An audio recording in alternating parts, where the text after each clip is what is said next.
¿Cómo están? Muy buenas noches, bienvenidas, bienvenidos a CNN Prime. Hoy nos va a acompañar desde el sur del país, eso sí, el diputado Johannes Kaiser y candidato presidencial. ¿Existe el fenómeno Kaiser? ¿Qué le dicen sus propios números? ¿Qué tan cerca cree que él podría estar de una segunda vuelta? Eso y más para conversarlo hoy en CNN Prime, que comienza con estos titulares.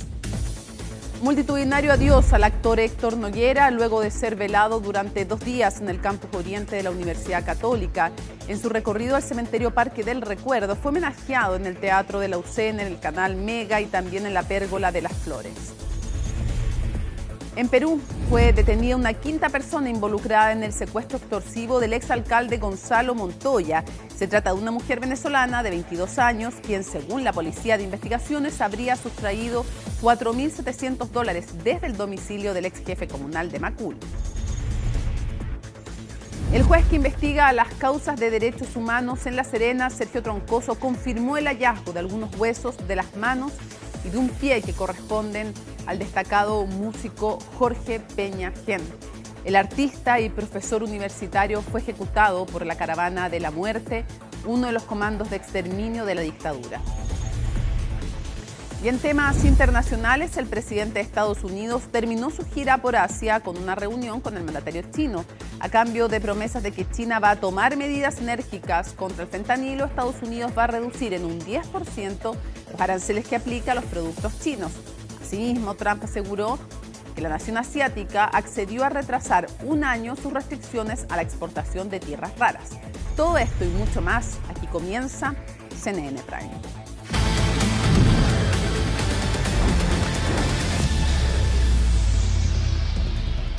Bueno, y en un tema súper relevante, la oposición rechazó casi todas las partidas del presupuesto 2026 en la Comisión Especial Mixta. Natalia Muñoz nos cuenta los detalles de la negativa que complica los recursos del próximo año. Se rechazan los recursos del subtítulo 22. No solo fue un rechazo. Queda rechazada la partida. Ok. Ni tampoco 2. Se rebajan los recursos del subtítulo 21. Ok. Vamos a la siguiente. Avanzaban las partidas y la Comisión Mixta rechazó casi todo el proyecto de presupuesto 2026. Hemos tenido un resultado que creo que lo que importa acá es que defrauda al país. No fue una visión clara respecto a qué tenemos que cambiar, en qué podemos llegar a un acuerdo, sino una decisión política, probablemente con una motivación electoral. Presupuesto que contempla los recursos que serán ejecutados por el próximo gobierno. Fueron 28 de las 33 partidas las que no lograron los votos necesarios, lo que deja un escenario complejo de tramitación. Lo que estamos diciéndole al gobierno es: no podemos aprobar esto porque significa que no nos estamos haciendo cargo de los dolores del país en ámbitos sensibles. Y necesitamos que usted diga cómo va a reponer estas platas. Ellos son los que no quieren transparentar las cifras, se las hemos pedido insistentemente. Que todos los dineros estén bien puestos, donde los chilenos quieren que estén. Que esté puesto en salud, que esté puesto en seguridad, que esté puesto en educación. Y que deje de estar puesto en gastos que no parecen ser necesarios, en algunas entidades como el INJUB, que se gasta cerca del 80% de su presupuesto solo en sueldos. Desde la oposición acusan falta de transparencia y sobreestimación de los recursos, debido a que ya son 3 años consecutivos que el Ejecutivo no ha cumplido con la regla fiscal. Pero desde el oficialismo acusan que la razón del rechazo al 90% del erario fiscal es de cara a las elecciones. Al parecer, el nerviosismo por la elección que se viene y el momento y la búsqueda de hacer puntos políticos que ubiquen a sus candidaturas en la palestra pública no tiene límites. Creo que hay que ser responsable con la ley más importante del país. Tuvimos largas horas en la sala del Senado debatiendo con destino a nada, porque ya había una decisión tomada con antelación por parte de la derecha, de la ultraderecha. Esta decisión únicamente busca aplicarle un golpe al gobierno. En realidad este es un golpe al pueblo chileno, dejarlo sin financiamiento. La propuesta del gobierno contempla 1,7% de crecimiento del gasto público. Desde republicanos pidieron un recorte de $2.000 millones, lo que fue descartado tajantemente por el Ejecutivo. El proyecto ahora deberá ser revisado por la Cámara de Diputados, pero no será antes de las elecciones. No hay plata para pagar los derechos sociales que el gobierno dice querer financiar. Lo han dicho el Consejo Fiscal Autónomo, lo ha dicho el CEP, lo han dicho distintos organismos. Y lo que estamos haciendo nosotros no es electoral porque no es electoral, no es populista decir que queremos recortar. Públicamente se presiona mucho a reducir más el gasto público, pero al mismo tiempo se demanda aumento de gasto en, por ejemplo, reponer la glosa republicana u otras partidas, ¿no? Y entonces lo que nosotros necesitamos es que ellos se pongan de acuerdo en cuál es la propuesta para resolver. Acuerdo que se deberá zanjar antes del próximo lunes 17 de noviembre, día después de las elecciones que retomará contrarreloj la revisión del presupuesto. Poco más de 2 semanas quedan para la primera vuelta presidencial y la tensión entre los candidatos sigue en aumento. Johannes Kaiser recibió duros cuestionamientos por sus fuertes dichos contra Bolivia, mientras que Evelyn Matthey fue blanco de críticas por afirmar que algunas personas buscan venganza a través del plan de búsqueda. Los detalles con Macarena Román. La sonrisa desaparece cuando se le pregunta por temas electorales y el futuro de su equipo. ¿Puedo ahora?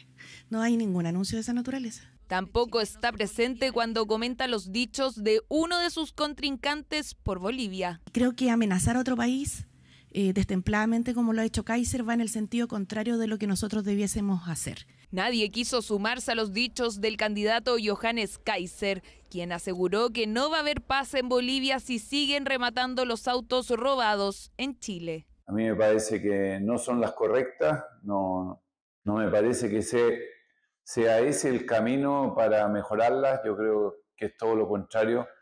O sea, una persona que está hablando de esa cantidad de estupideces, que además claramente es parte de una campaña. O sea, mira lo que le está diciendo a los bolivianos, al revés. Lo que tenemos que hacer es integrarnos con Bolivia. Para nosotros ha sido fundamental como política de Estado en materia del combate al crimen organizado y poner mayor orden en la casa frente a una inmigración irregular que estaba totalmente desbordada cuando llegamos, las relaciones internacionales con los países vecinos. Tampoco genera respaldo la idea del nacional libertario sobre salirse de acuerdos internacionales, por ejemplo, Escazú, Tratado de París o la Corte Interamericana de Derechos Humanos, entre otros. Si es que nos desviamos de nuestro propósito de enfrentar con toda la fuerza del Estado al crimen organizado, no es el momento para andar planteando salirse de ningún tipo de acuerdo, de tratado, de organización o de nada.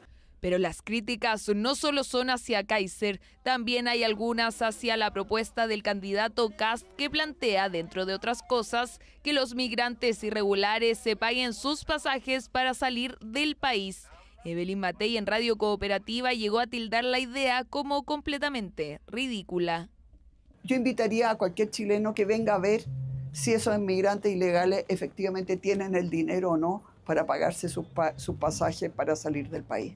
Voluntario suena como que fuera una decisión relativamente libre, libre hasta cierto punto, porque en el fondo la alternativa de quedarte es que no vas a poder caminar tranquilo porque no vas a tener acceso a nada. Arturo, o sea, el que contrate a una persona ilegal, por cierto que se va a meter en problemas. Problemas que también ha tenido que enfrentar la candidata Evelyn Matthey. Nuevamente sus dichos generaron controversia. Aseguró que detrás del plan de búsqueda hay quienes quieren venganza. Eso es un plan nacional, eso se mantiene. Ahora, claramente funcionaría bastante distinto de lo que está funcionando. ¿Qué hace con el INDH, Evelyn? Que en realidad no es búsqueda de venganza. Con ese tipo de declaraciones de la candidata Matthey, yo creo que Evelyn demuestra ser la misma que abrazaba a Pinochet. La verdad, si a uno le hubieran desaparecido o ejecutado un hijo, no dejaría de buscarlo ni tampoco dejaría de buscar justicia. Decir que buscar justicia o incluso buscar el cuerpo de los familiares de una persona es una venganza, me parece una deshumanidad tremenda. En mi gobierno el plan de búsqueda se va a fortalecer. Palabras que tuvieron respuestas a través de redes sociales por parte de Evelyn Matthey. Janet Jara es de las que corría a abrazar a Fidel Castro, la que ha dicho que en Cuba existe una forma distinta de democracia, la que ha avalado gobiernos en donde abunda el hambre y el miedo. Dimes y diretes a solo 2 semanas y 3 días para la primera vuelta presidencial, la misma que evidenciará cuáles son las propuestas que están haciendo sentido y cuáles también no son bienvenidas por parte de los más de 15.700.000 personas que podrán ejercer su derecho a voto. Ya, pues, y el día después va a llegar cada vez más rápido porque estamos a nada de poder analizar cuáles son las consecuencias de las decisiones que toman los ciudadanos y las ciudadanas. Sebastián Rivas, qué gusto que nos acompañes una vez más con El Día Después aquí en CNN Prime. Hoy con el foco en la Cámara Baja, en las diputadas y diputados, lo que ahí se juega, ¿no? Absolutamente. Hemos ido bajando, Mónica. Sí, pues. La semana pasada hablamos de senadores, hoy día vamos a empezar a hablar de los diputados, son un poquito más, así que nos vamos a extender tanto esta semana como la próxima en analizar qué es lo que pasa ahí, que obviamente es muy importante porque sabemos que por más que está en juego la presidencia también en esta elección, lo que ocurra en las cámaras es clave para la gobernabilidad del país y además sabemos que en particular la Cámara de Diputados se mueve bastante, no solamente cuando se eligen, sino también durante el periodo. Perfecto. Entonces comencemos recordando algunos datos que hemos compartido en otras ocasiones. Por ejemplo, que hay 155 cargos a elegir porque a diferencia del Senado, la Cámara Baja, el Senado es la Cámara Alta, se renueva completa. 155 cargos en disputa. Así es, Mónica. De hecho, de los 155, a la Cámara de Diputados en sí misma repostulan 118 parlamentarios. Es casi 3/4. Y en general, las elecciones anteriores tienen un índice bastante alto de reelección. Por lo general, en las últimas elecciones que hemos visto con este sistema, se reelige aproximadamente 90 diputados. Son cifras altas, por lo tanto, hay que ver quiénes son los nuevos, pero esto es diferente de lo que ocurre en el Senado. ¿Te acuerdas que conversábamos que hay 14 senadores que no van a la reelección? Sí, pues. Ahí va a haber harta renovación en la Cámara de Diputados, hay que ver qué es lo que pasa, pero en general los incumbentes tienen bastante ventaja a la hora de ser electos también por la cantidad de cupos y por distintas situaciones. Sí, además que normalmente los ponen más arriba en las listas y ya hemos visto que usted puede creer que no, señor, señora, pero ¿en qué lugar lo ponen a uno de la lista? Sí, influye. El lugar sí importa. A ver, revisemos también qué pasó, hagamos un breve barrido de qué pasó en la elección del 2021. La elección del 2021 puede parecer bastante lejana en términos políticos porque ha habido mucho cambio, diputados que han salido y entrado de partidos, pero la fotografía, el día después de la elección, en esa ocasión... Pues estamos haciendo antes de que empiecen todos los cambios, porque como 40 se han cambiado. 42 se cambiaron. Mira, no está es tan mal. Mucho. Ya. Y salieron nuevos partidos, pero la foto al día... Ya, pero si hay 155, piensen que 40 se han cambiado, estamos cerquita del tercio. Pero si no se hubieran producido esos cambios, ¿qué pasó al día siguiente de la elección? Era una buena elección para la izquierda. 80 parlamentarios respondían a ese bloque. Había un empate. O sea, 80 de 75 respondían directamente. Claro, 80 de los 155 respondían a ese bloque. Había un empate 37 para lo que era el bloque de Apruebo Dignidad, que era mayormente el PC y el Frente Amplio. Ya. 37 para lo que se denominó en esa época el nuevo pacto social, que era lo que entendemos por el socialismo democrático, PS, Partido Radical, Partido Liberal, PPD. De Apruebo Dignidad, es decir, el Frente Amplio en el PC nunca más se supo. Claro, y eso más la democracia cristiana. Y habían otros 6 parlamentarios de partidos más pequeños. ¿Te acuerdas que estaba Ciudadanos, por ejemplo? Sí, claro. Estaba el Partido Humanista. Había varios partidos que sumaban esa cifra, por lo tanto, esa era la cantidad. Había 68 parlamentarios de derecha. Y esos estaban divididos en 53 que eran de Chile Vamos, que es UDI, RN y Evópoli, y había 15, que en ese minuto era una sorpresa y era bastante número, del Partido Republicano que iba en alianza con el Partido Conservador Cristiano. Ya claramente esto va a cambiar. Esta es una de las cosas que vamos a estar observando. Y habían otros 6 parlamentarios que eran del Partido de la Gente, que en ese minuto era una incógnita cómo se iban a comportar, y un diputado... Ya no hay ni uno de ellos. Y un diputado independiente, Carlos Bianchi, que a lo largo de la trayectoria de estos 4 años se alineó más con la izquierda, pero también era una duda para dónde iba a ir en ese momento. Ya, entonces uno podría decir que fue una buena elección para la izquierda o las izquierdas, ya tenemos que hablar en plural de las izquierdas, las derechas. Fue una buena elección, pero viene a ser algo difícil, entre otras cosas, porque están defendiendo más escaños que las derechas, pero además sabiendo que hay diputados que ahora van por otros pactos, que ya no están con ellos, por lo tanto no defienden desde la incumbencia ideológica, sino que desde la incumbencia de ser diputados. Claro, solamente para dar algunos ejemplos. Pamela Giles, que estaba dentro de este bloque de izquierda, hoy día va por el Partido de la Gente y en la práctica en las últimas votaciones se ha comportado de manera opositora a lo que sería el oficialismo. Los diputados que estaban... Los humanistas no tienen ahí una incumbente ideológica, sino que tienen que ir a pelear el cupo de nuevo, digamos, de cero. Varios de los diputados de la democracia cristiana, Miguel Ángel Calisto, Joana Pérez, se fueron a Demócratas, y Demócratas se alineaba dependiendo de la votación, pero también era más opositor para efectos, por ejemplo, de la votación de la mesa de la Cámara, todos estos efectos. El Partido de la Gente, los 6 diputados que tenían, terminaron militando en otros partidos o terminaron sumándose a las bancadas de otros partidos como independientes, ninguno del Partido de la Gente, y también, por ejemplo, había figuras como René Alinco, que si bien fue elegido en el oficialismo, su voto siempre se negociaba hasta el último minuto. Por lo tanto, un día PPD, pero siempre era la incógnita Alinco, o sea, uno nunca sabía ya. Pero veámoslo desde otra perspectiva, Sebastián, te propongo lo siguiente, simplifiquemos por bloques, así bien simple. Mira, si lo simplificamos por bloques, yo te propongo que vayamos a ir mirando, por ejemplo, cómo fue la distribución. Sabemos que en Chile hay 28 distritos. Sí. En esos 28 distritos, si uno lo miraba por grandes bloques, izquierda y derecha... Cada distrito, de nuevo, igual que la circunscripción, la cantidad de diputados que elige cada distrito no es pareja, depende de la población. Entre 3 y 8 varía. En este caso, la izquierda sacó más diputados que la derecha en 17 distritos. Ya. La derecha sacó más diputados que la izquierda en 6. Y hubo 5 distritos donde sacaron un número equilibrado, por lo tanto fue empate. Esto se considera considerando también, por ejemplo, lo que hizo el Partido de la Gente y otros elementos, pero fue una elección, decíamos, que era bastante buena para la izquierda en ese momento. Ya, te cambio la línea de análisis. Analicémoslo ahora por zona geográfica. Mira, es interesante porque hay patrones geográficos bastante claros. ¿En serio? Entre Arica y Parinacota y Coquimbo, es decir, la zona norte, la izquierda sacó 9 diputados más que la derecha. 9 diputados más que la derecha. Siendo además una zona en que les fue bien al Partido de la Gente también. Siendo una zona que les fue bien al Partido de la Gente. Sí.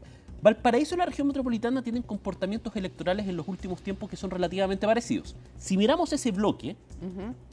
Gran bolsón de votos. Gran bolsón de votos. También a la izquierda le fue bien, sacó 7 diputados más. Bueno, y tienen buen poder territorial también respecto de alcaldes. Claro. Ahora, si bajamos un poquito más, la cosa cambia. ¿Ya? Entre O'Higgins y la Araucanía, la derecha sacó 10 diputados más que la izquierda. Habiendo regiones donde son permanentes y constantes y otras donde han habido cambios. La sexta región tuvo un tiempo con una democracia cristiana al regreso de la dictadura bastante fuerte, tenía hartos diputados importantes en esa zona, zona que probablemente tenía todavía después del retorno de la democracia, tenía zona agrícola donde se recordaba la reforma agraria de la ADC, tenían ahí una fortaleza que fueron perdiendo con el tiempo. Bueno, la DC fue perdiendo fuerza entera. Y la otra región que también era paradigmática para la izquierda era la región del Biobío, que ha ido cambiando. Sí, claro. O sea, sí. Y lo digo que ha ido cambiando porque, me encantaría que fuera mía.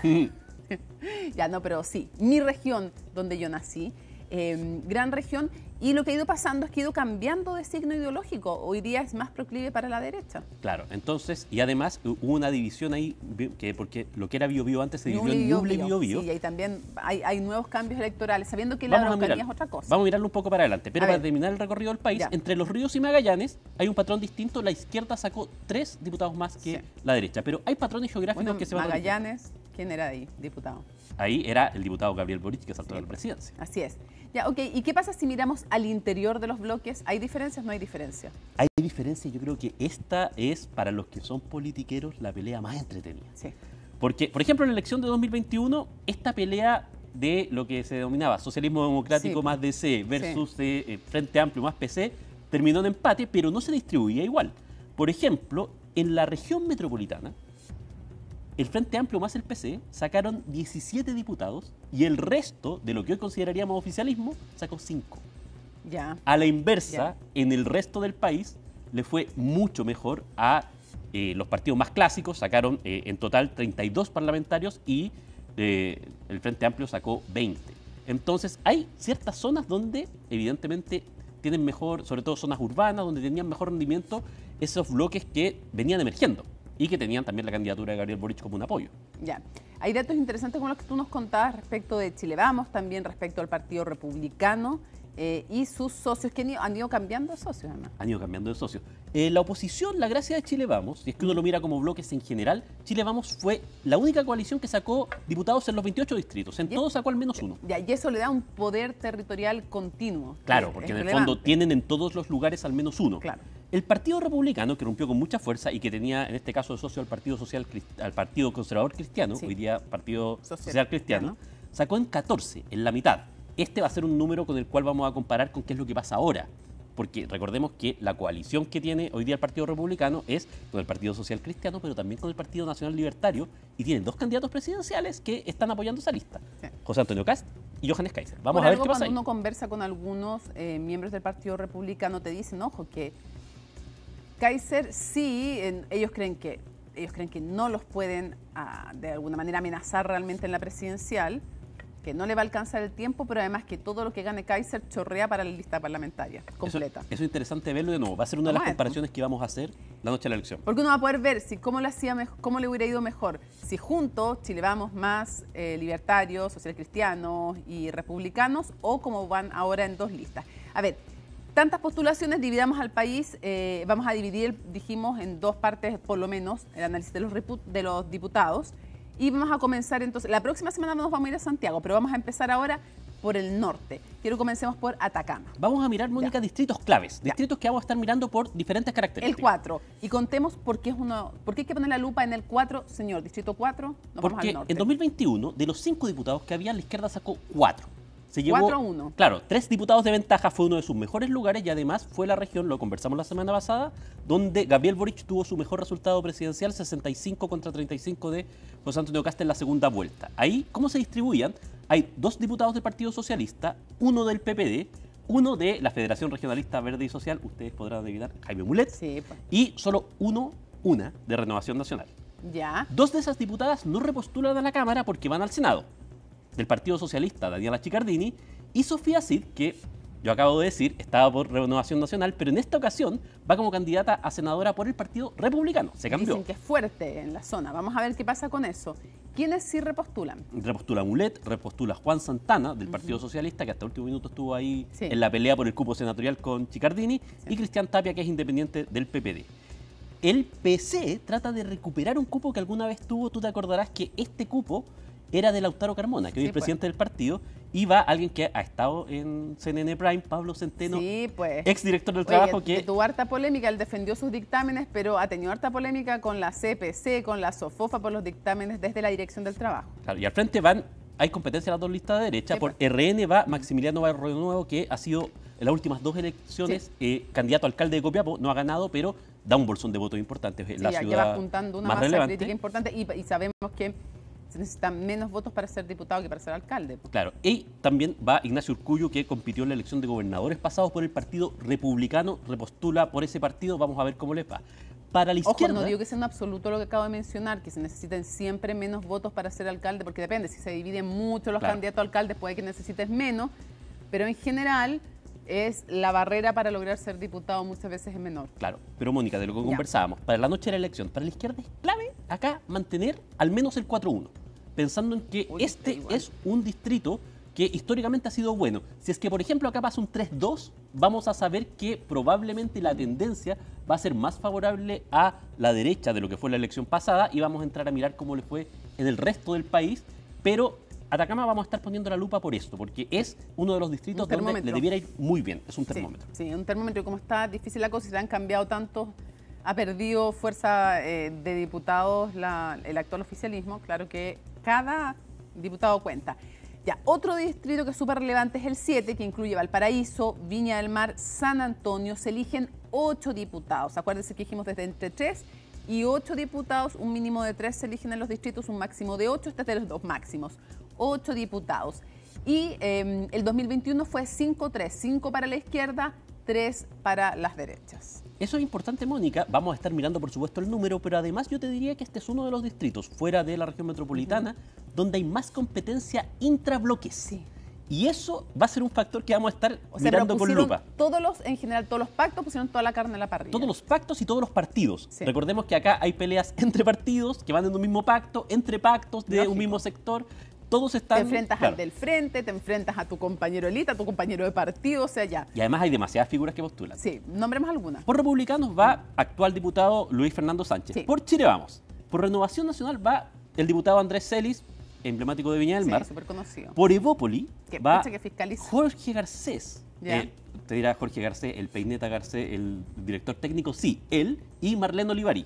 También Marlene Olivari, la figura, digamos, la modelo. Por la UDI va Otubiti Teao, que es actualmente diputado, pero obtuvo el cupo por Evópoli, se cambia de partido. Y esto también generó roces, y no es el único, también te acuerdas que lo contamos con Luxinger. Absolutamente. Y también el exalcalde de Valparaíso, Jorge Castro. Eso es lo que va por la derecha. Vamos al frente. En el actual oficialismo repostulan Los actuales diputados, Tomás Lagomarsino, que es del Partido Radical. Que actualmente es senador.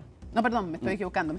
Hay dos Tomás, pero estás bien, pero hay dos Tomás. Ya, vamos, después contamos del otro Tomás. Tomás Lagomarsino del Partido Radical, Jorge Brito del Frente Amplio y Luis Cuello del Partido Comunista hoy son diputados y repostulan. En el caso del Partido Socialista hay una situación muy particular. Ahora sí. Repostula el actual diputado Arturo Barrios, pero Arturo Barrios llegó a ser diputado porque el diputado que había sido electo pasó a ser senador. Ese diputado era Tomás de Rementería. Claro. Tomás de Rementería postula a su mismo cupo, ya no postula al Senado, sino que trata de volver a la Cámara de Diputados. No, porque Tomás de Rementería era diputado, llegó a ser senador cuando destituyeron a Isabel Allende. Podría haber postulado a senador, algunos decían que sí, pero va de candidata a senadora su pareja, la actual diputada Carol Cariola. Así que probablemente eso también influyó, pesó. Y también porque era difícil la elección, si hay que decirlo, no es súper peleada esta elección senatorial, así que no quiso ir, entonces va como candidato a diputado. Claro. Y el que llegó a ocupar su lugar cuando él pasó al Senado fue Arturo Barrios y él también postula a diputado. Ahí probablemente, lo más probable es que se quede uno de los dos. Sí, pues por lo tanto, ahí es un ejemplo de pelea intrapartidos. Además, por el Frente Amplio postula el ex vicepresidente de la Convención Constitucional, Jaime Baza, y a todo esto se suma la postulación por otra lista. Por el Frente Regionalista, Verde Social y otros. Del exalcalde de Valparaíso, así Jorge Char. No es que él sume votos a esta otra gran lista, sino que esta es como la lista, la no mayoritaria, como decían, para no decirle minoritaria, la no mayoritaria en cuanto a cantidad de partidos, la que provocó además la salida del ahora exministro Esteban Valenzuela. Claro, aquí vamos a estar mirando de nuevo cómo se reparte la votación entre los bloques, quién se queda fuera, todo eso es interesante ponerle la lupa ahí. Ya, te invito a otra lupa, a la lupa del Distrito 19, que abarca toda la región del Ñuble. Sí, para que ninguna persona en regiones se sienta. Estamos poniendo lupa en distritos que creemos que son claves para poder entender el contexto de la elección. No es que estos distritos sean más importantes que otros. No. Pero porque nos ayudan si fuera a entender. así, primero deberíamos haber comenzado por Concepción, así que ustedes tranquilos, no empezamos por el más importante de Chile. Ya. Ok, ¿qué pasa? Porque en el 2021 fue uno de los mejores distritos para la derecha. 4-1, y aquí repostulan los 5 diputados actuales. Por el oficialismo, Felipe Camaño, que es independiente de C, y por lo que se llama Chile Grande y Unido, que es el equivalente a Chile Vamos, Cristóbal Martínez y Marta Bravo, que son los dos diputados UDI, Frank Sauerbaum de Renovación Nacional, y por Cambio por Chile, la coalición de Kaiser y Kast, claro. Sara Concha, que va por el Partido Social Cristiano.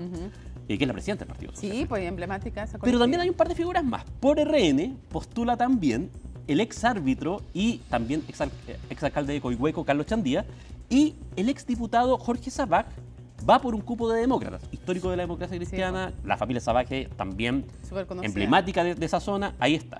Y también, a nivel de regiones, solamente un dato, vamos a estar mirando con mucha atención lo que pasa en la Araucanía. En la Araucanía, que suma los distritos 22 y 23, la derecha hoy día tiene 8 de los 11 diputados. Es decir, le saca 5 de ventaja ahí. También vamos a ver, si mantiene eso, ya es una buena señal. Si por algún motivo saca más, podríamos estar hablando de que sería una buena noche también para la derecha. Te tengo un dato más de cierre. A ver. El dato más de cierre. Dijimos, ¿cierto? 118 diputados que postulan a la Cámara. Hay 22 que postulan al Senado, pero hay uno que postula a la presidencia de la República y que va a estar en unos minutos más en CNN Prime. Claro, Johannes Kaiser, diputado por el Distrito 10, que de nuevo hace lo que hizo Gabriel Boric en la elección pasada, trata de llegar desde la Cámara Baja a la presidencia de la República. Vamos a ver si le resulta, pues. A ver, le vamos a preguntar cómo andan sus encuestas personales, así que ya, interesante. Ya, pues en este caso excepcional, en esta elección, nos referimos en ese sentido excepcional, en esta elección, el único diputado que postula a la presidencia en esta elección. Sebastián Rivas, muchísimas gracias por toda la información. Nos vamos rápidamente a la pausa y al regreso, lo prometido, el candidato a la presidencia, Johannes Kaiser.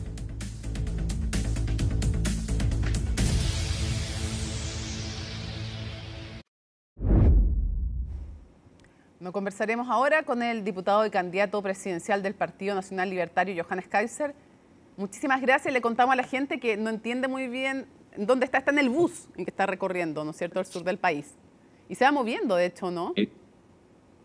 Eso es correcto. Estamos de camino a Coyhaique en este momento. Vamos por la carretera austral. Ya, pero confiamos en que tenemos buena señal. Su equipo lo tiene así súper garantizado, así que ya, todo bien, todo bien. Ya, lo primero que quiero preguntarle, diputado, no se ría si se nos cae la señal caput con la entrevista, así que no se ríe. Acusamos a Elon Musk nomás. Claro, por ejemplo. podría ser una opción. Ya, lo primero que quiero preguntarle, ¿usted tiene o no tiene mediciones propias respecto de su candidatura? Si es así, ¿qué le dicen las encuestas? Y si no, ¿qué le parecen las encuestas que ya ha visto? Nuestras últimas mediciones son de hace 2 semanas atrás, más o menos. ¿Propias? Y la verdad, sí, las propias. Y estaban más o menos en línea con lo que estaba planteando la Cosa Nostra. Estamos mandando a hacer unas últimas mediciones nuestras. Y bueno, y que sea lo que Dios quiera nomás. Ya, al final la verdadera medición va a ser la elección.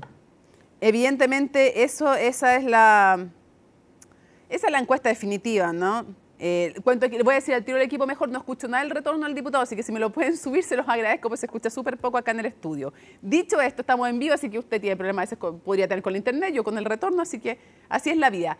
Diputado, usted me acaba de decir que tienen encuestas propias y que van en el sentido de la Cosa Nostra. No toda la gente sabe, pero la Cosa Nostra, que es una de las mediciones que hace Alberto Mayol con otras personas, obviamente, dicen que hay un empate entre usted, Matei y Kast. Entonces yo le pregunto directamente, para hacerlo más simple, ¿sus estudios propios le dicen que usted está relativamente empatado con Kast y con Matei? No, hace 2 semanas atrás, lo que le planteé fue que hace 2 semanas atrás tuvimos nuestra última medición y estábamos en línea con la Cosa Nostra de hace 2 semanas atrás. Ah, ya, ok. Estamos haciendo mediciones ahora y ahí, bueno, le podremos, como las vamos a publicar de todas maneras, van a recibirla los auditores también en su momento. Pero no y a se nosotros puede, nos sirve más o menos para... ¿Cómo? No sé, o sea, ahora, luego ya no se va a poder. ¿Lo va a tener antes? Ah, pero eso es, creo que hasta el sábado podemos publicar. Lo va a tener antes. Eso espera. Tenemos que alegrar. No. Conjuré el internet de Elon Musk, como dijo Johannes Kaiser. Vamos a tratar de restablecer la comunicación con el diputado Johannes Kaiser. Yo confío en que lo vamos a lograr. En caso de no lograrlo, lo vamos a tener que comprometer para la próxima semana, porque acá está todo bien, así que yo creo que es la señal que él tiene, porque recordemos, se va moviendo el bus, está camino a Coyhaique, así que, a ver, volvimos, diputado. Ya, entonces, más allá de que estamos esperando que usted tenga esas encuestas, su impresión es que está más o menos cerca de Kast y de Matei. Bueno, lo que nos plantean nuestras mediciones anteriores es que siempre estuvimos mejor de lo que nos decían muchas encuestas y ahora estamos viendo qué es lo que vamos, o sea, a dónde vamos a llegar electoralmente. Todo el mundo dice que nos está yendo mejor de lo que se ha planteado en general. Nuestra dinámica es de crecimiento, de la mano también del crecimiento de los niveles de conocimiento. Y creo que los debates han ayudado y los próximos debates también van a ayudar. Estamos bastante confiados de que vamos a jugar un muy buen papel. Diputado, ¿hubo un cambio de tono o no en Osorno? Vamos a revisar parte de su discurso, no revisar con videos, sino que yo preguntarle a usted por algunas de sus alocuciones porque fueron bien polémicas. ¿Hubo un cambio de tono? No, bueno, no creo. Yo creo que vengo diciendo lo mismo desde hace 8 años. Ya, entonces le voy citando algunas de las cosas que usted dijo, para que usted las aclare y usted explique el sentido de esas palabras. Por ejemplo, Bolivia. Ya, lo de vamos a cerrar la frontera con Bolivia no es nuevo, así que yo mismo eso se lo descarto que sea nuevo. Pero después dice, se acabó el chistecito de Bolivia. En Bolivia no van a volver a rematar nunca más un auto chileno, nunca más, y si lo vuelven a hacer, si lo vuelven a humillar de esa manera, le puedo asegurar que en La Paz lo van a pasar muy mal. Y le van a tener que cambiar el nombre de la capital, porque en La Paz no va a ser. ¿Qué quiso decir? A ver, lo que quise decir es que les vamos a cerrar el ducto económico. Si de nuestro lado pasa muchísimo del comercio a Bolivia y nosotros no tenemos ninguna razón para mantener buenas relaciones desde este lado de la frontera, si del otro lado de la frontera no nos quieren tratar bien. Si nos van a tratar de manera enemistosa desde La Paz, Bueno, entonces no los vamos a tratar de manera amistosa desde Santiago. Ya, usted... O desde Sucre, en la capital administrativa. Bueno. Ya, pero, usted no está insinuando una posible confrontación militar con Bolivia. Es el tema económico. Pero si usted se lo tengo que preguntar, ¿a quién más se lo voy a preguntar? Pero ¿para qué pero qué es lo que, si no hay nada? No, ¿qué? Eso no lo voy a decir así. No, dígalo, ¿qué? Dígalo. En esencia no hay nada que nosotros queramos de Bolivia, aparte de que sean cooperativos en materia migratoria, de contrabando y delincuencia. Entonces, ¿qué vamos a ir a meternos militarmente a Bolivia? No tiene ningún sentido. Nosotros lo que estamos demandando de Bolivia es que se comporte como un país civilizado. Eso es lo que estamos demandando. Y yo creo que también los políticos chilenos tienen que explicar por qué durante tanto tiempo han permitido que a nosotros se nos dance sobre la nariz. ¿Por qué se ha permitido que se mantenga la frontera abierta, que el contrabando, que pasen miles de millones de dólares en contrabando de drogas y de armamento y de todo tipo de leceras desde Bolivia para acá? Ya, usted me dijo recién, eso no lo voy a decir, y después me dice... boliviano hacia acá. Sí, después me dice... Sí, estamos, no es fácil la comunicación, valoramos el esfuerzo que se está haciendo de ambas partes para lograr mantenerla, pero a veces no lo escuchamos tan bien. Pero cuando usted me dice no hay nada que queramos de Bolivia, ¿no está mirando en menos a Bolivia? No, porque, a ver, discúlpeme, pero yo soy un país yo creo que somos un país respetuoso de los límites, somos un país respetuoso de los límites de otros países de su frontera. Okay. Lo que pasa es que usted no nos puede tratar mal. Ya, vamos a otro tema, porque tenemos harto.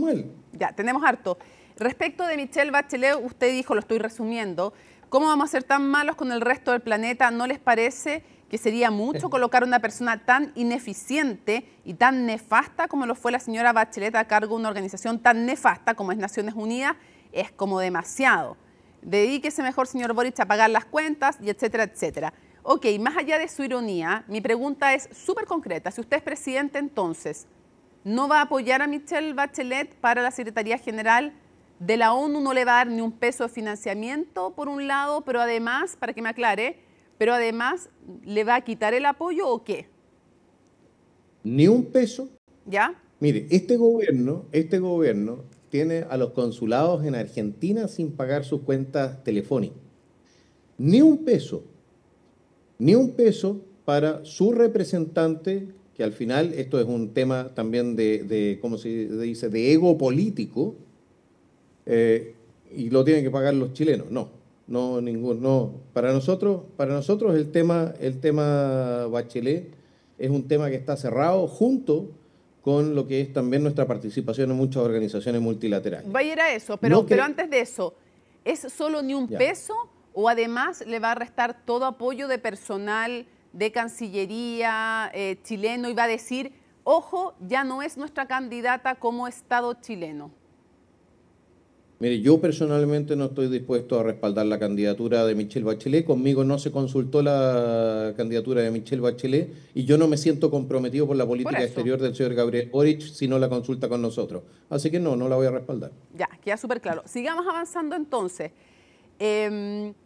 Salirse de Escazú, de también el Tratado de París, de la Corte Interamericana de Derechos Humanos, en fin. Hay algunos pactos, yo creo que usted sabe que se puede salir por iniciativa del propio presidente y hay otros que necesita el Parlamento. Así que vamos a ver si en aquellos que necesita el Parlamento va a tener los votos o no, para que vamos a hacer la división de cada uno. Pero me surgió una duda en este listado. Cuando usted dice, nos salimos de la Agenda 2030, que son estos objetivos que pone para el 2030 la ONU, usted está diciendo que es solo esa agenda, no tenemos tiempo para discutirla en profundidad, pero usted me dice que es solo esa agenda a la que no quiere adherir, ¿o usted está diciendo, y yo creo que es bueno despejarlo, que se quiere salir de la ONU? No, yo quiero salirme de todas las organizaciones de las Naciones Unidas que no sean la Asamblea General y el Consejo de Seguridad. Eso es lo primero. ¿Ya? Respecto ya, en el Consejo de Seguridad no estamos. No, pero en el caso que estuviésemos. Ya. El resto de las organizaciones, a mí me parece, no están haciendo ningún aporte relevante para Chile, cuanto menos. O sea, para entenderlo bien, de todas las organizaciones internacionales, de Si todas está en las sus organizaciones manos, que están solo asociadas se- a las a la Naciones, ONU, a las eso. Naciones Unidas. Solo se ¿Ya? queda Porque, por ejemplo, en la Asamblea General. Por ejemplo, la APEC es otro tipo de organización. El NAFTA es otro Sí, tipo de un organización. pacto, ¿Me un explico? tratado. Sí, es un tratado. Bueno, pero que tienen también organizaciones, organizaciones Sí, ya, incluso pero, de corte pero me quedó cooperación, claro, etcétera. me salgo de todo lo que tenga que ver con la ONU, salvo la Asamblea General. En la práctica, sí. Ya, ok.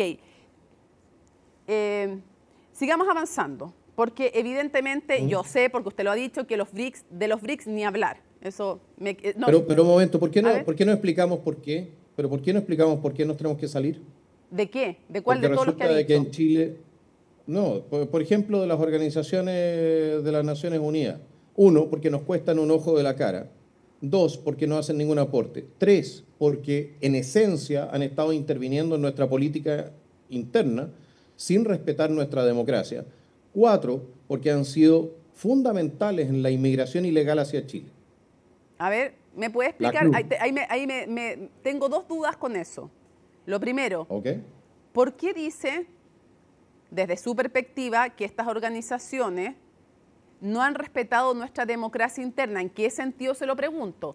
Porque siempre antes de adherir a estas organizaciones, estamos hablando en genérico, no de alguna en específico, tal vez me pueda dar un ejemplo, se pasa por el proceso de aprobación, así como también por los pactos que pasan por el Congreso. Entonces, ¿en qué sentido Sí. no respetan nuestra democracia según usted? La ONU, por ejemplo, uno de los ejemplos es todo lo que se llama soft law, que son entonces resoluciones y fallos que van dictando cortes internacionales, algunas asociadas a este tipo de organizaciones, ¿ya? Que van más allá de lo que son los tratados que ha firmado Chile con las organizaciones y que posteriormente se aplican en Chile como si fuesen fuente de derecho, sin haber pasado por el Congreso. Y eso es simplemente inaceptable. Deme un ejemplo. Los controles de convencionalidad han sido completamente abusados. Un ejemplo le podría dar respecto de esto sería, por ejemplo, usted se acordará de que hace un par de años atrás se estableció que una persona tenía derecho a un carnet de no binario, persona no binaria. Eso nunca pasó por la ley chilena. Nunca jamás pasó por la ley chilena. Nunca pasó por el Congreso. No, pero La Corte de Apelaciones dictó un fallo sobre la base de otro fallo que había sido dictado entonces a través de una organización internacional, creo que fue la Corte Interamericana de Derechos Humanos. claro, lo que pasa es Y que... en ese sentido, sí. empieza a transformarse en ley aplicada por nuestros tribunales, norma que nunca fue ratificada por el Congreso de Chile. Eso es antidemocrático. Yo soy un defensor de la democracia, del voto de los chilenos. No acepto que este tipo de situaciones se perpetúen. Ya, esa es su opinión. Quienes lo contradicen dirán que ha pasado por el Congreso en el sentido de que el tratado por el cual se ratifica la Corte Interamericana pasó por el Congreso. No va a haber acuerdo entre usted y quienes opinan así, pero sigamos avanzando. Nosotros nunca entregamos, nosotros no podemos entregar, incluso si hubiese pasado por el Congreso, se habría requerido un plebiscito ratificatorio para entregar la soberanía delegada del pueblo de Chile. Ya, esa es su opinión, ahí está su postura respecto de eso. Quiero seguir avanzando porque se nos va a acabar el tiempo y además le confieso que temo adelante. que se nos caiga de nuevo internet. No solo el tiempo se nos acabe, sino que se nos acabe internet. Así que sigo avanzando. Vamos a dejar para después otros temas de esa polémica en Osorno, pero a raíz de todo aquello, a ver si alcanzamos, volvemos a eso. Le cuento que ayer en CNN Prime, después de escuchar, creo que se refirió a lo de Bachelet, que él dijo que sería un honor, ¿a quién a todo esto me estoy refiriendo? Manuel José Sandón, senador de Renovación Nacional, presidente del Senado. Después de escuchar lo de Bachelet, lo de Bolivia, que ya hemos repasado, lo de las organizaciones internacionales, dijo que usted era irresponsable y extremista y que él en segunda vuelta no podía votar por usted. ¿Qué reacción le merece? No, que vote por Jara. No, pues también puede anular, ¿o no? No, también. Él tendrá que asumir la responsabilidad y explicarle a sus votantes por qué cree que una persona que está defendiendo los intereses de Chile, nacional, que está defendiendo el sistema democrático, es menos votable que otra persona que adhiere a los principios marxistas-leninistas y tiene las mejores relaciones con Venezuela y Cuba. La verdad es que el señor Sandón yo creo que no piensa mucho antes de hacer declaraciones y eso es triste para un presidente del Senado. No piensa mucho y no puede ser que difiere de usted nomás, porque él no dijo que iba a votar por Jara todo esto, dijo que no iba a votar por usted. Yo dije solamente que si él hubiese reflexionado, le hubiese dado un par de vueltas más al tema, probablemente no habría hecho las declaraciones que hizo. ¿Y le afecta que diga eso? No, ¿por qué me iba a afectar? Que le cuento que hace poco también en el podcast ¿Cómo te lo explico?, Mario Desbordes puso en duda votar por usted si usted pasaba segunda vuelta. No me sorprende.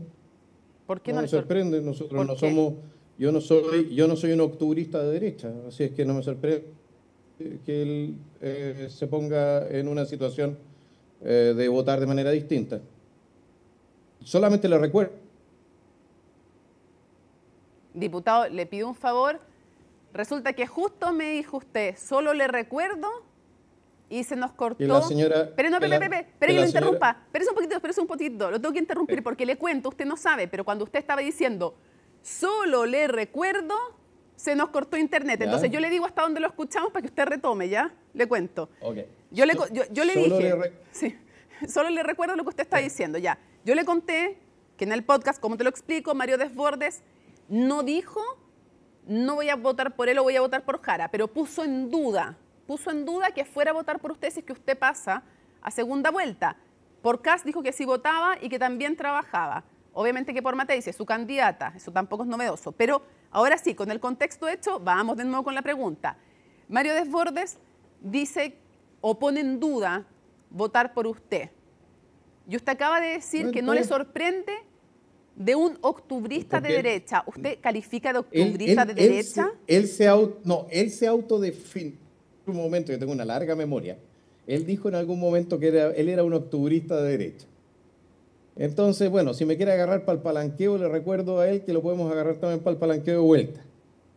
¿Ya? Y respecto de lo que es la alternativa, también le recuerdo que yo soy un demócrata, yo soy una persona responsable, fiscalmente responsable, que mi crítica a Chile Vamos ha estado siempre fundamentada en los principios de Chile Vamos que han violentado, ¿ya? Y que él acaba de heredar la Municipalidad de Santiago de Iracy Hasler, que dejó un puro desastre y que debería ser muy responsable a la hora de recomendar no votar por el candidato de la oposición ante la perspectiva de que la señora Jara sea entonces la electa presidente de la República, en el caso de que yo llegue a segunda vuelta. Nuevamente, yo creo que también debe haber reflexionado un par de veces más sus declaraciones antes de hacerlas. En todo caso, no le cambie las declaraciones al alcalde.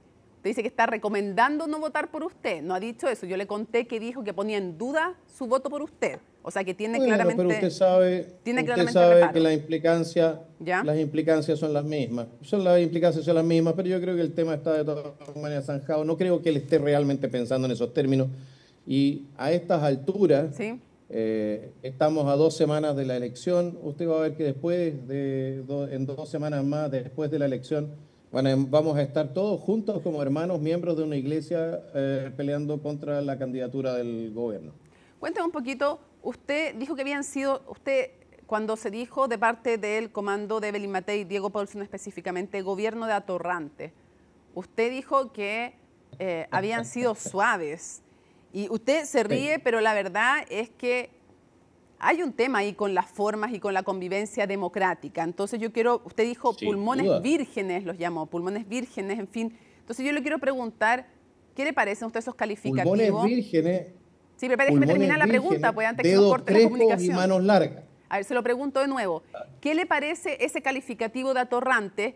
Porque hay quienes, desde incluso, no solo desde el oficialismo, sino que de varios sectores, han dicho que no les parece, que no es la forma, que no contribuye y que incluso tiene un sesgo clasista.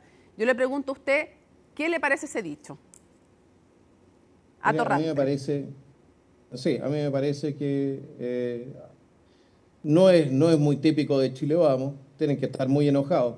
Sí le voy a decir una cosa, de gente que no es capaz de mantener los insumos pagados de los hospitales a partir de julio, yo no sé qué otra cosa se puede decir, no solamente irresponsables porque hay gente muriendo en razón de su pésima gestión. Yo no sé qué se puede decir de gente que que ha pagado o ha recogido la plata de la gente de los subsidios habitacionales, ¿ya? Ha comprado sitios pero no termina de pagarlos, deja quebrar las constructoras, paraliza entonces la entrega de subsidios habitacionales. ¿Qué vamos a pensar de gente que no es ni siquiera capaz de pagar las cuentas de la luz de muchos ministerios? La verdad es que yo creo que quizás la palabra atorrante se queda corto. Se queda corto para describir lo que ha sido este gobierno. Este gobierno ha sido el gobierno más impactado por acusaciones y por procesos y procedimientos de corrupción, incluido el señor presidente de la República, que ha estado imputado, que cualquier otro en la historia. Y estoy hablando de procedimientos no iniciados por razones políticas, sino que impedidos por razones políticas quizás, pero no iniciados por razones políticas. Entonces, la verdad es que a estas alturas, que desde un sector, los que están en el gobierno, que trataron a Piñera realmente de manera absolutamente infame, o sea, que fueron lo más ofensivo, agresivo, violento que ha visto la historia reciente de nuestro país, que ellos se quejen porque los tratan de atorrantes como un poquitito el colmo. ¿Usted les dijo manos largas? Manilargos, les dije, manilargos, dedos crespos y pulmones vírgenes, eso fue lo que dije. Ok, ¿me ayuda con algo? ¿En qué caso estuvo imputado de corrupción el presidente? Entendiendo que imputado es investigado, no es ni formalizado, ni acusado, ni condenado. En el caso de la compra de la casa... Ah, ya, se refería a eso, ya. De Allende. Sí, que se cerró. Y de hecho no está cerrado porque existe un requerimiento ante el fiscal nacional para que mantenga la causa abierta. Sí, para ser más preciso, la Fiscalía tomó la decisión de no perseverar y existe ese recurso que está pendiente. Sí, la misma fiscalía que tomó la decisión de no perseverar en materia de Sierra Bella. Sí, estamos todos absolutamente convencidos de que no hay ningún delito en ninguna parte. Ya, quiero llevarlo a un par de cosas más antes que se nos acabe el tiempo porque no nos queda mucho. Y quiero llevarlo, primero, ¿cómo los califica usted si llega a ser presidente? No hay ningún sector que por sí solo vaya a tener mayoría. Cuando digo ningún sector me refiero ni su lista parlamentaria, ni Chile Vamos. La única cosa que podríamos apostar sin tener miedo a perder, ni el actual oficialismo, nadie va a tener mayoría por sí solo. Ya, eso es lo único que podemos tener más o menos claro. Por sí solo, dije, ninguno de esos tres sectores por sí solo va a tener mayoría. Entonces va a tener que conversar con la oposición. Con todas las cosas que usted les ha dicho, lo más suave fue pulmones vírgenes, ecolocos, en fin, y tantas otras cosas más que ha dicho. ¿Cómo va a ejercer la posibilidad de llegar a acuerdos? ¿Qué capacidad tiene usted en ese sentido de llegar a acuerdos para lograr sacar adelante? Porque usted sabe que es verdad que me leí todo su programa. Y yo podría apostar fácil que la mitad o más necesita de leyes. Por lo tanto... Yo no busco ningún acuerdo con el Partido Comunista, con el Frente Amplio. Ninguno, porque sé que no lo voy a tener. ¿No va a conversar con ellos? No tengo nada que conversar con el Frente Amplio y el Partido Comunista porque sé que no vamos a llegar a ningún acuerdo que sea razonable. ¿Ya? No han sido capaces ni siquiera de apoyar aquí las iniciativas de seguridad de su propio gobierno. ¿Y con quiénes va a conversar? Le hicieron sabotaje. Bueno, voy a conversar con las fuerzas democráticas de nuestro país. No ¿Y para con aquellas ustedes que se quiénes dedican serían? cuando no están, bueno, desde el Partido Socialista hacia acá. Ya. Ahí se puede hablar todavía con gente razonable. ¿Y usted cree que va a tener posibilidad de llegar a acuerdo con ellos? En el Frente Amplio, yo creo que en ciertas materias todos ellos son suficientemente patriotas como para entender de que hay ciertas problemáticas que tenemos que enfrentar y solucionar si queremos que el sistema democrático se mantenga viable hacia el futuro y si queremos que nuestro país se mantenga viable hacia el futuro. Lo que no comparten con el Frente Amplio y el Partido Comunista, que lo que han pretendido, por lo menos en la historia reciente, ha sido hacer implosionar el sistema democrático y la república como... Ya se nos cortó de nuevo internet. Vamos a ver si lo alcanzamos a recuperar y a ver si tratamos, para que nos alcance a tener la respuesta completa, a ver si hacemos un par de preguntas, respuestas, un poquito más... pregunta y respuesta corta, porque ahí no se nos corta internet y lo logramos. Lo primero, pregunta y respuesta relativamente cortas. ¿Tendría a Evelyn Matei y a José Antonio Kast de ministros si usted dependiera? No sé qué está haciendo. No, concéntrese, pues, diputado. ¿Qué está haciendo? Cuénteme. No, si estoy concentrado. Ya, ¿qué está Estaba haciendo? diciendo que nuestra conexión era inestable. Pero, ya. Ok, perdonado, porque... Ya, está bien. Ya, entonces concentrado de nuevo, pregunta de nuevo. ¿Tendría a Evelyn Matei de ministra en un eventual gobierno suyo? Mire, Evelyn Matei es una persona muy capacitada, sin duda, en ciertas materias, en la medida en que exista voluntad para someterse a las directivas políticas del nacional libertarismo, que es aquello que llegaría al gobierno si nosotros somos electos. Evidentemente que podríamos tener alguna conversación en esa materia. Ya. ¿De dónde va a sacar equipo de gobierno? ¿En qué nombres me podría adelantar que se está imaginando? Bueno, nosotros tenemos, mira, en primer lugar, la mayoría de los nombres que le podría presentar son nombres que usted no conoce, pues son gente que no han fracasado todavía en el gobierno. En ese sentido... Oiga, conozco gente de afuera del gobierno, de adentro del gobierno, gente que no ha estado nunca en el gobierno, así que... Puede ser, igual conozco gente de diputados. Me parece... También me parece de su muy bien. partido. Bueno, algunos ya los conoce, Luis Felipe Cuellar, Defensa y Seguridad. Tenemos a Liro Galleguillo para Salud, para enfrentar ese ¿Tú aquí en desafío. nuestro debate ves que lo conozco? Bueno, pero para que vea. Para que vea. No, tenemos casi 200 profesionales que participaron en la redacción de nuestro programa de gobierno, y esos equipos incluso han ido creciendo en el último tiempo, sobre todo porque hemos ido preparando ya ahora el trabajo legislativo y reglamentario que tendríamos que hacer en los primeros días de gobierno en el caso de que la ciudadanía nos honre con su confianza. Ok, y para ir cerrando... En ese sentido, diga. Para ir cerrando con un par de cosas que tienen que ver con contingencia actual, y después le voy a pedir una reflexión final. Se nos quedan hartas cosas en el tintero de su discurso en Osorno, tratamos de abordar la mayor cantidad. Lo primero, usted, ¿cómo ve el rechazo de no es total todavía para explicarle a la gente? Hay un proceso que es largo en la ley de presupuesto, pero que se hayan caído la mayor, pues, más del 90% de las partidas de presupuesto.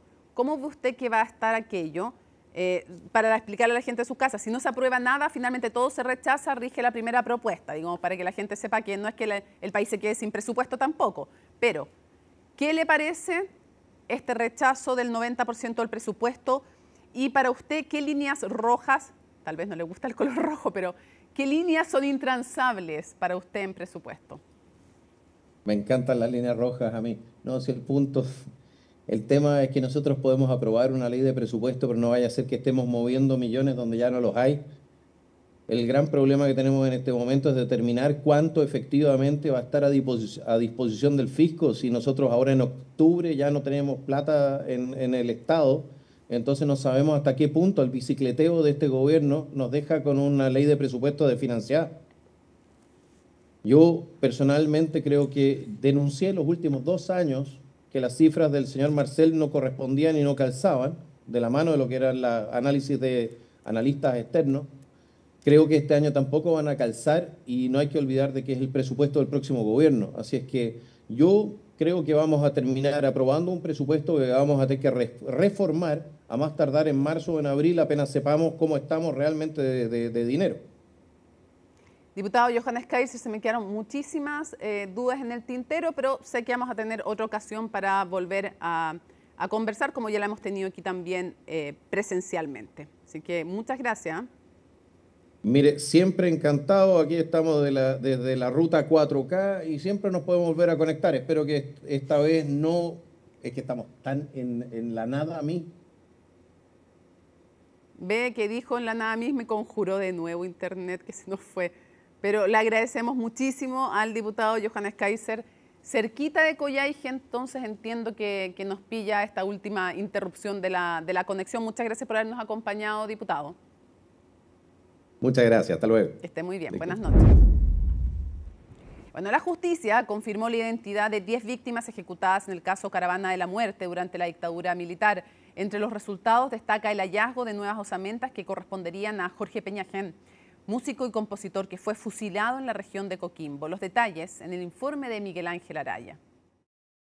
A más de 52 años del golpe de Estado en el país, todavía continúa la tarea del Estado para la reconstrucción de la verdad histórica acerca de lo que pasó con cientos de personas que hoy figuran como detenidos desaparecidos y la reparación para sus familiares. Y en esta materia, la justicia logró nuevos avances en la investigación del caso Caravana de la Muerte, luego de la exhumación de 10 cuerpos, ante incongruencias y sospechas de errores en la identificación tras ser entregados a sus familiares en 1998. Los fusilados de Caravana de la Muerte efectivamente fueron todos inhumados en el cementerio de La Serena, por lo menos con la información que tenemos hasta ahora, que ha sido posible identificar de una manera bastante correcta al menos 6 cuerpos concretos completos y de manera parcial los restantes, que apareció una víctima que no era la que esperábamos porque era una víctima que supuestamente seguía inhumada en una sepultura en una ciudad distinta de La Serena.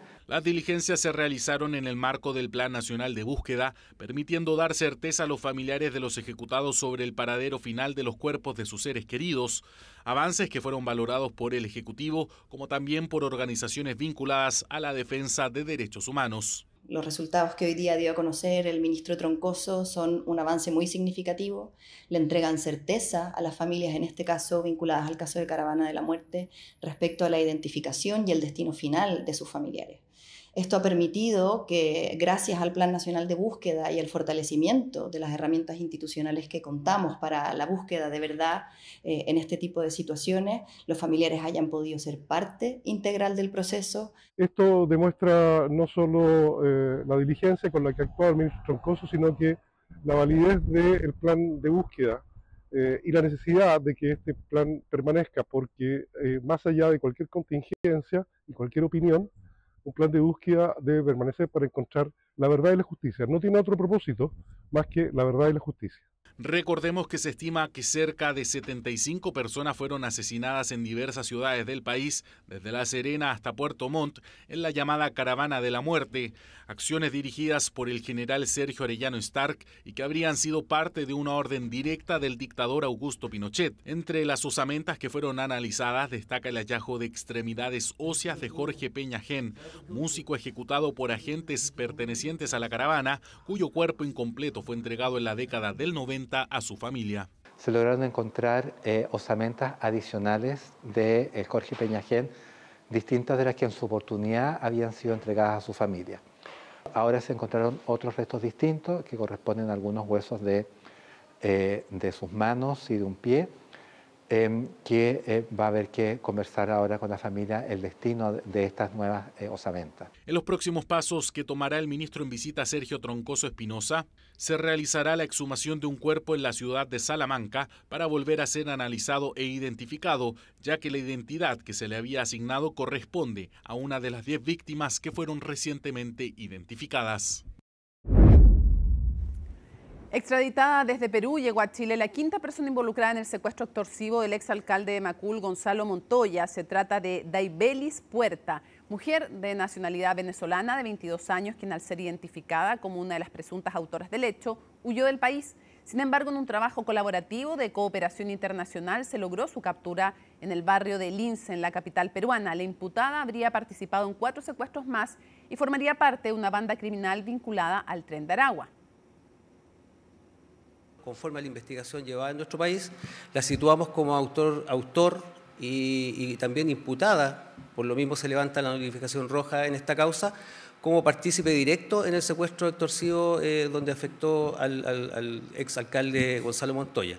Su participación está muy clara, como dice el fiscal, en distintas fases, así como también concurre hasta el departamento, en este caso de la víctima, a sustraer el dinero, y también en la fase de contacto a través de esta aplicación a fin de que esta persona, la víctima, llegara hasta un punto donde precisamente es secuestrado. Como se señaló previamente, es la quinta detenida en esta investigación, sin perjuicio de que probablemente en un plazo breve se pueda formalizar un par de personas más por su participación en este hecho. Se trata de un grupo de sujetos que utilizó de manera permanente un domicilio en la comuna de Renca. Este domicilio está vinculado por lo menos a 4 secuestros más. Está vinculado a una organización criminal que ha sido identificada por el Ministerio Público, por la Policía de Investigaciones como Mapaches, que es perteneciente al Tren de Aragua y por lo tanto se le ha dado varios golpes a esta organización criminal. Existe un número muy importante de imputados privados de libertad y solo en esta investigación, como se señaló previamente, ya hay 5 personas en prisión preventiva. Hoy se realizó el emotivo último adiós al actor nacional Héctor Noguera con una misa en el campus Oriente de la Universidad Católica y el funeral en el Parque El Recuerdo. Los detalles de cómo se vivió esta despedida a un grande en la nota de Pablo Figueroa.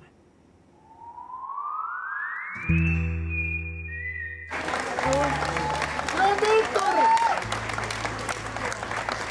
no solo tremendo artista, sino que una persona cercana, sencilla. ¡Grande Héctor! ¡Gracias por entregarnos tanto al arte de Chile! Bueno, esto demuestra el cariño inmenso que todo Chile ha tenido por este gran maestro. Fue el inicio del último viaje de Tito Noguera por las calles de Santiago, al menos de forma presencial o terrenal. Estuvo Tito con tanta gente, trabajó tanto en tantos ámbitos. Personalmente, yo mis primeros pasos en el teatro los di con él. Es que pasadas las 13 horas sus restos se tomaron rumbo tras una misa de 2 horas en donde casi 500 personas despidieron al ícono cultural. Agradezco haber conocido a Tito. Fue un facilitador, un guía en una época en que no siempre los profesores eran eso. Fuiste un buen hombre. Estoy seguro que te van a recibir con los brazos abiertos y te van a dar todo el amor que mereces. Te quiero mucho. Tranquilo, Titito. Es que hubo espacio para todos en un día donde se marcó el último adiós, en donde el recuerdo, la catarsis, sobre todo la pena, se hizo parte de la mañana en el campus oriente de la Universidad Católica. Y amar a Tito desde su inteligencia, su sensibilidad, su bondad, su generosidad y también en su locura. Como salir a ser el Rey Lear en hawaianas porque se nos dio sacarse. Y yo lo amé con todo su ser. No vengo a despedirme de él, no quiero despedirme de él. Vengo a recibirlo y que ojalá las nuevas generaciones reciban su legado ético de un hombre profundo, un hombre honesto, un hombre noble, de una ética respecto a la profesión y al ser humano notable. Ojalá la gente joven lo reciba y que Teatro Camino viva muchos años más. Gracias. Fue así como sus restos fueron por el Teatro de la Católica, pasaron por Mega, para finalmente ser despedido en un emotivo adiós en la Pérgola de las Flores. ¿Qué representa Tito Noguera? Oh, lo más grande, porque imagínate la edad que tengo, yo toda la vida viéndolo, muy lindo, todo lo que hacía, una persona humana, todo. ¿Desde qué hora lo estaba esperando acá? Yo como 3 horas. Que no sé, 3 horas. Lo vale, ¿no? Lo vale totalmente.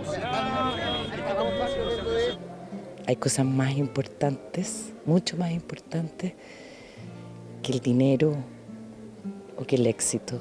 Y Tito Noguera es una persona que siempre practicó el amor por el arte, por la gente y la cultura. Eso.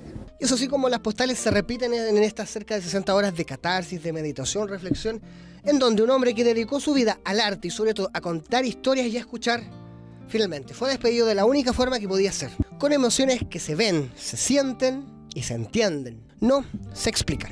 Que si el arte no parte desde la educación, desde que los niños desde que son niños y se van desarrollando después en su visión del arte y se mantiene la actividad de apreciar el arte, ahí el arte es para todos. Y el arte puede masificarse si parte desde la educación, en una educación para todos. Hasta siempre, Héctor Noguera Illanes.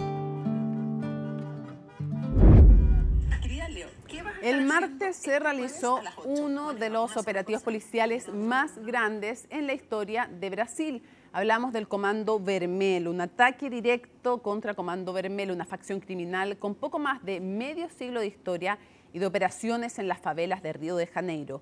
Cómo nació y cómo operaba y cómo sigue todavía operando, lo vemos en el informe de María Luisa Carrión.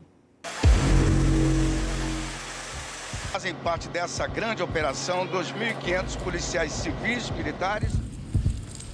El mega operativo policial fue señalado como el más grande de la historia de Río de Janeiro y el más letal. La acción movilizó el martes a 2.500 agentes en la zona norte de la ciudad.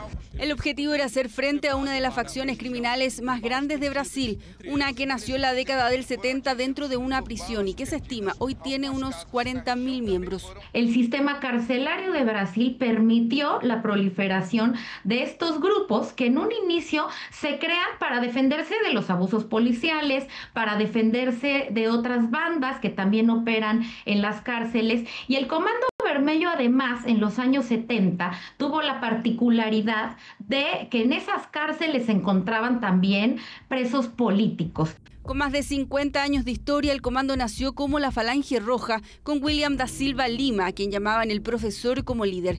Él había sido sentenciado a 100 años de prisión por delitos como robos de banco, extorsión y secuestro. Una vez que sus miembros fueron saliendo de la cárcel, comenzaron a controlar las favelas. En 1985 se estimaba que dominaban el 70% de todos los puntos de ventas rentables del mercado. Una cosa es el terrorismo y otra muy distinta a las facciones criminales. El terrorismo siempre implica un elemento ideológico, siempre es un acto político, una repercusión social, con ataques esporádicos, que en definitiva siempre tienen en cuenta un determinado factor ideológico. El Comando Vermelho extendió sus operaciones controlando el narcotráfico en Río de Janeiro con un esquema, dicen los expertos, similares a las mafias, aunque si bien el narcotráfico sigue siendo una de sus actividades principales, es la venta ilegal de combustible, oro, cigarrillos y alcohol, lo que les deja más réditos. Brasil debe romper el ciclo de brutalidad extrema y garantizar que las operaciones policiales cumplan con las normas internacionales sobre el uso de la fuerza. Exigimos investigaciones rápidas, independientes y efectivas sobre los sucesos del martes y una reforma policial integral. Es que las imágenes de la redada más letal en la historia de Brasil no dejaron indiferente a nadie. Se estiman más de 100 muertos en esta operación policial que buscaba acorralar a los integrantes del grupo criminal. No era nuestra intención matar a nadie. Queríamos arrestarlos a todos con vida, pero fue una represalia. Fue consecuencia de la represalia que ellos llevaron a cabo y del uso desproporcionado de la fuerza por parte de sus delincuentes. Lo que hicimos fue una acción legítima del Estado para hacer cumplir órdenes judiciales, 180 órdenes de registro e incautación y unas 100 órdenes de detención. Quienes optaron por enfrentarse a nosotros fueron neutralizados. El Comando Vermelho no solo dominaba favelas en Río, también tenía actividades en el norte y el noroeste de Brasil. ¿Cómo fueron ganando terreno estas bandas criminales? Mucho dice, por ejemplo, esta declaración de 2020. De la favela siempre se olvidan. Cualquier cosa que ocurre en la favela es siempre la última en recibir algún beneficio. La asistencia sanitaria es precaria y la cuestión de la higiene pública y la basura también son pobres. Ausencia del Estado que fue caldo de cultivo para su expansión dentro de Brasil. Es más, durante la pandemia el gobierno afirmó que tuvo que dialogar con bandas de narcotráfico para ir en ayuda sanitaria de la población. La gente tiene que entender que son áreas donde muchas veces el Estado está ausente, que quien manda son el narcotráfico y las milicias. Entonces la salud dialoga con ellos porque también son seres humanos. 2 meses tardó la planificación de la operación militar que hoy da la vuelta al mundo contra un grupo que tiene el monopolio de las actividades ilícitas y el control del territorio en las favelas de una de las ciudades más turísticas del planeta.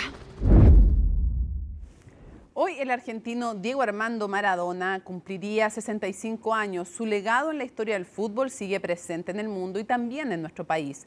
Algunas de sus principales experiencias en suelo chileno las recordamos en el siguiente informe de Alondra Enríquez. El mundo no lo olvida. Así fue como Nápoles celebró los 65 años que cumpliría el histórico Diego Armando Maradona.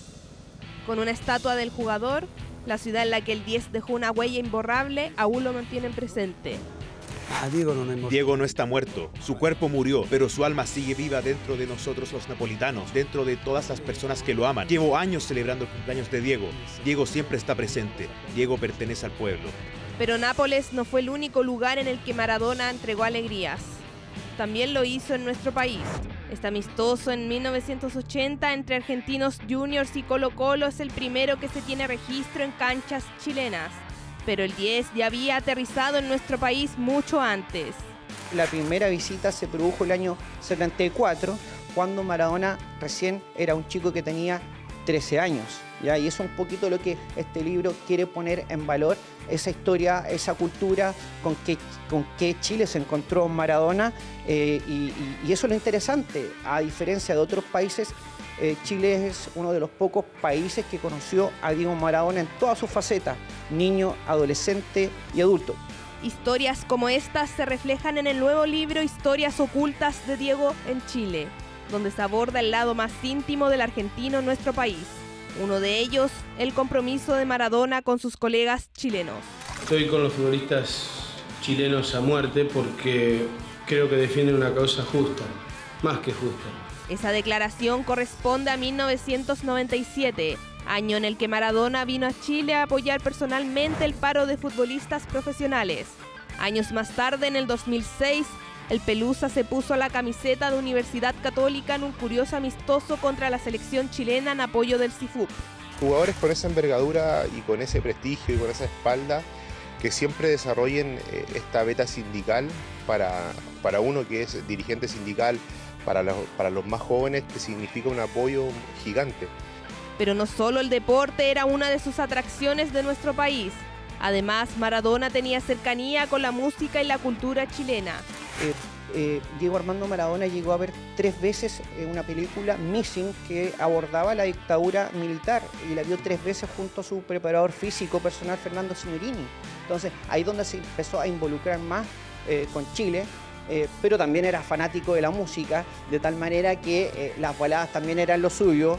El hombre era romántico, y también cuando estuvo en Colombia coincidió con Alberto Plaza, cantautor chileno. Por favor, que si nos podíamos juntar después, que me invitara a la casa de unos amigos donde estaban allá en Cali para que cantáramos, porque le gustaban mucho mis canciones.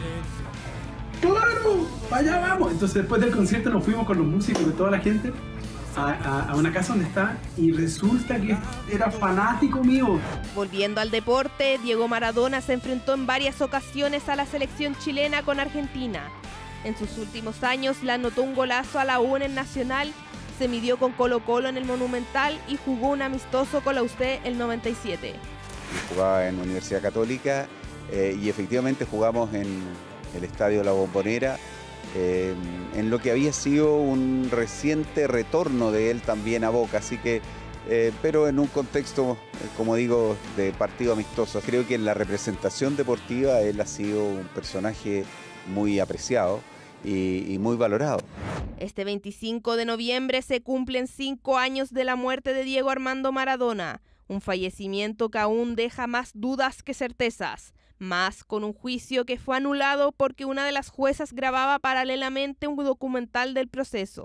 Yo tengo la suerte en el Coppola Group de que me acompañan abogados, o sea que se enfrentan con magistrados, y realmente ellos sienten una gran vergüenza por la profesión y por lo de esta magistrada, creo que es, que ha hecho eso. Que no tendría que existir un juicio para saber el motivo de la desaparición de uno de los hombres más conocidos del mundo. 65 años desde el día que Diego Armando Maradona llegó al mundo en un hospital de Lanús. Quizás la figura más importante de la historia del fútbol, cuya historia sigue presente en Argentina, en Nápoles y también en Chile.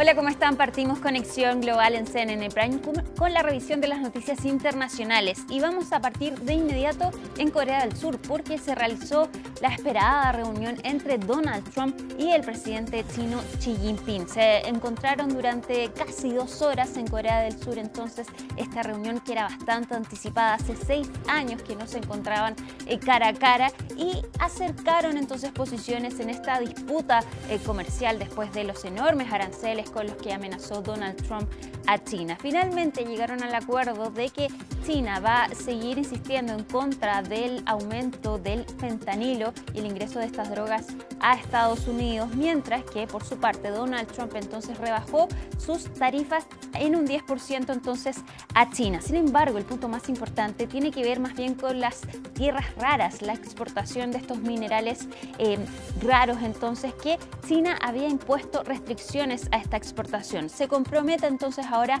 a atrasarlas durante un año. Y previa a esta reunión, también Donald Trump hizo un anuncio muy importante. Aseguró que va a reanudar las pruebas del programa nuclear entonces en Estados Unidos, algo que no hace desde 1992. Le damos el informe de Max Araya. Una imagen histórica. El presidente estadounidense Donald Trump junto a su homólogo chino Xi Jinping. Se trata del primer encuentro en 6 años que esta vez se realizó en Corea del Sur. Tras la cita de casi 2 horas, Trump anunció que reducirá en un 10% los aranceles sobre las importaciones chinas, a cambio de que China intensifique el control al flujo de fentanilo hacia Estados Unidos. Me complace que desde la reelección del presidente Trump hayamos hablado por teléfono en 3 ocasiones, intercambiado varias cartas y mantenido un estrecho contacto. Bajo nuestra orientación, las relaciones entre China y Estados Unidos se han mantenido estables en general. Hace unos días, en la última ronda de consultas, los equipos económicos y comerciales de ambos países alcanzaron un consenso básico para abordar las principales preocupaciones de cada uno. Sumado a esto, China suspendería durante 1 año la aplicación de controles excesivos a la exportación de minerales de tierras raras, a cambio de que Estados Unidos ponga fin durante 1 año a una norma que restringe la compra de tecnologías estadounidenses por empresas chinas. Creo que ha sido una reunión increíble. Es un gran líder y el dirigente de un país muy poderoso y muy fuerte, China. Y nosotros hemos tomado un conjunto de decisiones excepcionales, en mi opinión. Se han tomado muchas decisiones. No ha quedado mucho por hacer. Estamos de acuerdo en muchos aspectos. Se van a comprar grandes cantidades enormes de soya y otros productos agrícolas de inmediato, a partir de ahora mismo, lo cual agradezco.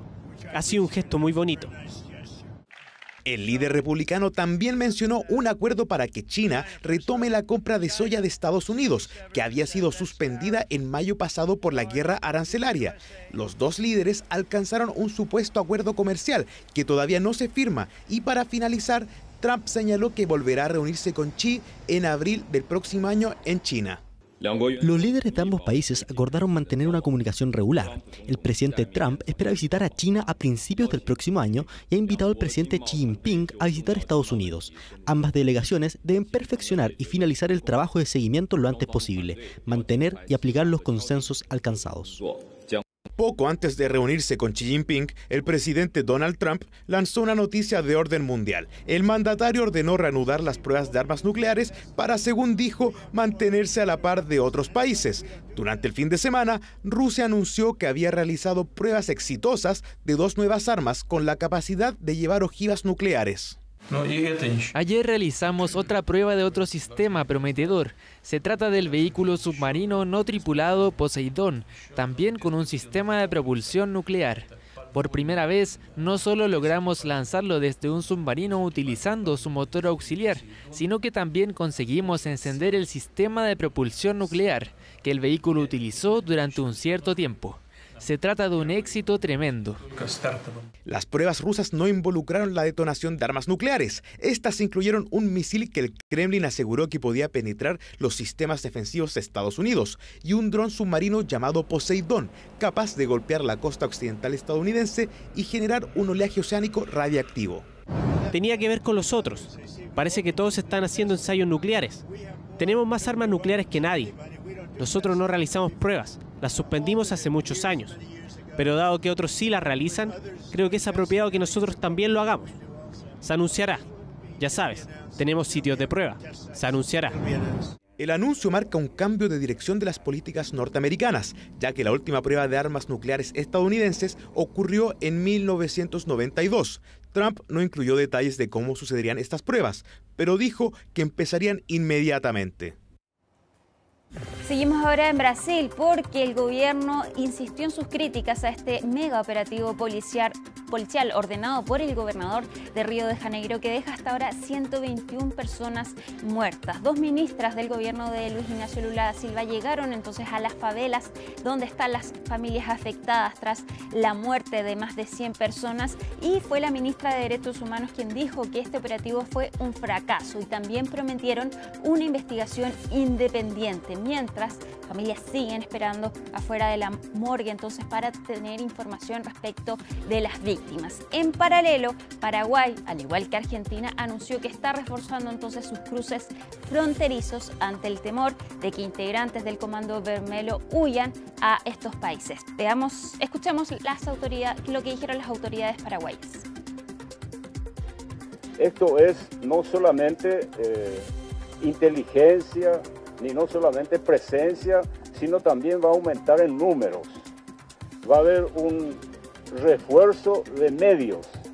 Esto es personal y material, de todo lo que tiene que ver con defensa y seguridad. El objetivo principal de esto es cuidar de la ciudadanía. Vamos a terminar en Reino Unido porque el rey Carlos III le quitó el título de príncipe a su hermano Andrés después de el involucramiento con el caso de Jeffrey Epstein. Según el comunicado del Palacio de Buckingham, su majestad ha iniciado hoy un proceso formal para retirar los títulos y honores del príncipe Andrés. De hecho, va a ser conocido ahora como Andrés Mountbatten Windsor. Y también se le notificó formalmente la rescisión del contrato de su vivienda y deberá trasladarse entonces de casa. El príncipe Andrés ahora pasa a ser solo Andrés tras la vinculación con el caso Epstein. Él sigue negando entonces las acusaciones en su contra. Y vamos a terminar como todos los jueves más bien, con el recomendado de Conexión Global. Esta vez es Conversación Global, el programa paralelo de nuestro equipo, y la conversación de este sábado a las 9:30 de la noche va a ser con el embajador de Rusia en Chile. Por supuesto, hablamos respecto de la guerra en Ucrania, que ya va a cumplir 4 años, también las relaciones que se mantienen entre Chile y Rusia, a pesar de que el gobierno de Gabriel Boric ha condenado entonces los ataques a Ucrania. Sábado, 9:30 de la noche, entonces, Conversación Global por las pantallas de CNN Chile. Llegamos al final de Conexión Global en CNN Prime, pero ya vuelve más Mónica Rincón con CNN Prime. Que estén muy bien. Buenas noches.